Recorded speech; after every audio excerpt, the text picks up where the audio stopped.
Ġiet imħabbra skema ġdida li se tipprovdi kumpens finanzjarju ta' €320 lil sajjieda b'bastimenti reġistrati biex waqt is-sajdiet tagħhom jikkollaboraw ma' riċerkaturi lokali.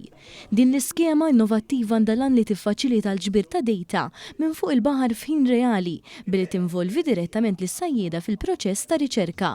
Waqt konferenza tal-aħbarijiet is-Segretarju Parlamentari għas-Sajd, l-Akwakultura u Drittijiet tal-Annimali Elisha Buġejja Sajd sostniet li b'dan il-pass Malta qed tagħti eżempju ta' kif il-komunità tas-sajd tista' tkun parti integrali mill-ġestjoni sostenibbli ta' riżorsi marittimi. One News tkellem ma' xjenzat Jorgen Mifsud dwar kif din l-iskema se tkun qed tagħti dimensjoni ġdida lir-riċerka fis-sajd u fl-akwakultura. Din hija importanti ħafna minħabba l-fatt illi aħna niddependu ħafna minn fuq is-sajjied.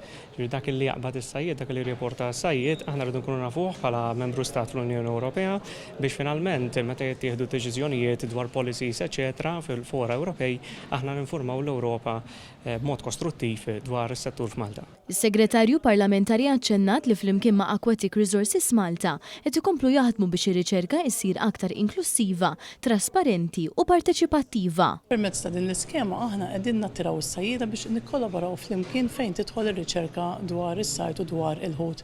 Ħankunu qed inħallsu lis-sajjieda €320 għal kull sajda sabiex fl-aħħar mill-aħħar din ir-riċerka ssir id fit mas-sajjieda tagħna. L-applikazzjonijiet se jkunu miftuħin mit-12 ta' Mejju sas-Sibt 17 ta' Mejju li ġejjin b'assistenza ta' uffiċjali tal-Aquatic Resources Malta minn uffiċċji f'Marsaxlok, San Pawl il-Baħar u l-Imġar Għawdex.